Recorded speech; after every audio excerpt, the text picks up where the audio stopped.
आज हम आपको कामिदा एकादशी व्रत कथा सुनाएंगे।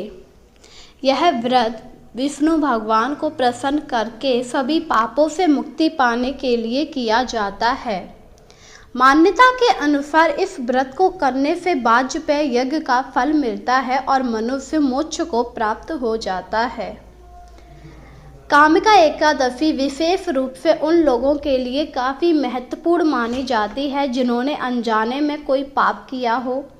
कहा जाता है कामिका एकादशी का व्रत करने से ब्रह्म हत्या जैसे तथा भ्रूण हत्या जैसे पापों से मुक्ति मिल जाती है।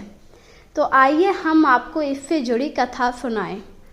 एक गांव में एक क्षत्रिय रहता था। वह स्वभाव से बहुत क्रोधी था और अक्सर लोगों से झगड़ा करता रहता।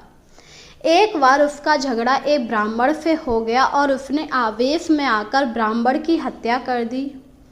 ब्राह्मण की हत्या के बाद क्षत्रिय को अपनी गलती का एहसास हुआ और वह पश्चाताप करने लगा।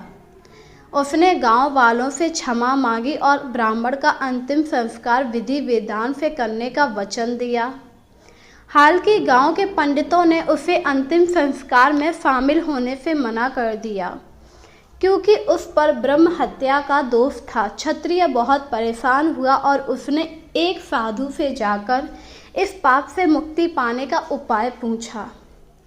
साधु ने जब क्षत्रिय की सारी बात सुनी और उन्हें पता लगा क्षत्रिय अब काफ़ी ज़्यादा दुखी है, उसे काफ़ी ज़्यादा पश्चाताप हुआ है, तो उसने कहा उसे सावन मास के कृष्ण पक्ष की कामिका एकादशी का व्रत करना चाहिए। इस व्रत को करने से उसके सारे पाप दूर हो जाएंगे। क्षत्रिय ने साधु की बात मानी और विधि विधान से कामिका एकादशी का व्रत किया। उसने विष्णु भगवान और लक्ष्मी माँ की पूजा की और पूरी रात जागकर उनके सामने भजन कीर्तन किया।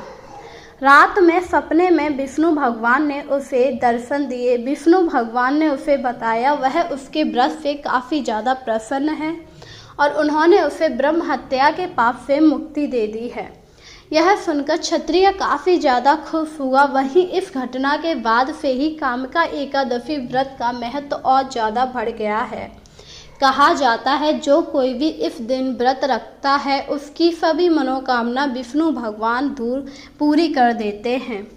वहीं इस दिन आपको सुबह जल्दी उठकर स्नान करके विष्णु भगवान की पूजा करनी चाहिए।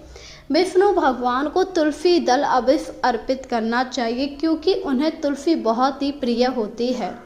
अगर आप इस दिन तुलसी दल चढ़ाते हैं तो विष्णु भगवान आपसे बहुत जल्दी प्रसन्न हो जाते हैं।